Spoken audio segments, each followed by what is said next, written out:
नमस्कार, देशोन्नति व राष्ट्र प्रकाश में मैं ऐश्वर्या शिंदे आपका स्वागत करती हूँ। देश में पिछले 65 साल में हिंदुओं की आबादी 8% कम हो गई है, जबकि इस दौरान मुस्लिम आबादी 9.84% से बढ़कर 14.09% हो गई। प्रधानमंत्री की आर्थिक सलाहकार परिषद की रिपोर्ट में इस बात की जानकारी दी गई है। रिपोर्ट में बताया गया है कि पारसी और जैन समुदाय को छोड़ दे तो भारत के सभी धार्मिक अल्पसंख्यकों की आबादी में कुल 6.58% का इजाफा हुआ है।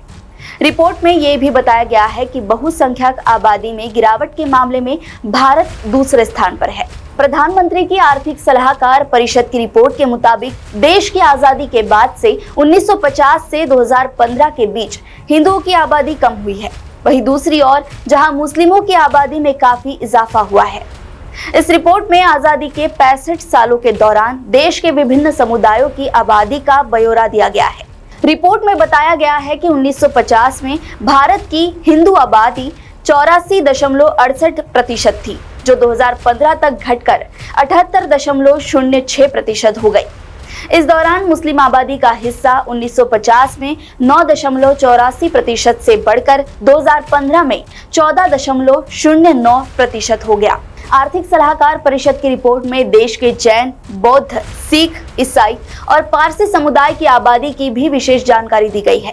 रिपोर्ट में इस बात का भी जिक्र किया गया है कि देश में सामाजिक विविधता को बढ़ावा देने के लिए अनुकूल वातावरण मिल रहा है। रिपोर्ट के मुताबिक आजादी के 3 साल बाद ईसाई समुदाय की देश में आबादी 2.24% थी, जो 2015 में बढ़कर 2.36% हो गई। 1950 में सिख समुदाय के लोगों की संख्या देश में 1.24% थी, जिसमें इजाफा देखने को मिला और 2015 तक वे 1.85% हो गए। इस दौरान बौद्ध धर्म के अनुयायियों की संख्या भी बढ़ी है। बौद्ध आबादी की हिस्सेदारी में 1950 में 0.05% से 2015 आते आते 0.81% की उल्लेखनीय वृद्धि देखने को मिली है। वहीं इस दौरान जैन समुदाय की हिस्सेदारी 0.45% से घटकर 0.36% और पारसी आबादी 0.03% से घटकर 0.004% रह गई। प्रधानमंत्री की आर्थिक सलाहकार परिषद की इस रिपोर्ट में भारत के पड़ोसी देशों की आबादी का भी जिक्र किया गया है।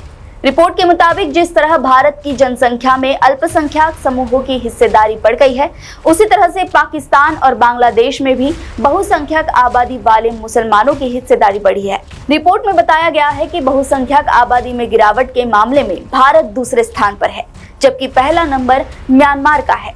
म्यांमार में बहुसंख्यक आबादी में पिछले 65 वर्षों में 10% की गिरावट देखी गई है। इस रिपोर्ट में कहा गया है कि मालदीव इकलौता ऐसा मुस्लिम बहुसंख्यक देश है जहां मुस्लिमों की आबादी में गिरावट हुई है।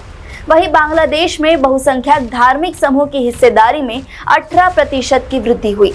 अगर पाकिस्तान की बात करें तो पाकिस्तान में बहुसंख्यक धार्मिक संप्रदाय की हिस्सेदारी में 3.75% की वृद्धि और 10% की कुल मुस्लिम आबादी में वृद्धि देखी गई।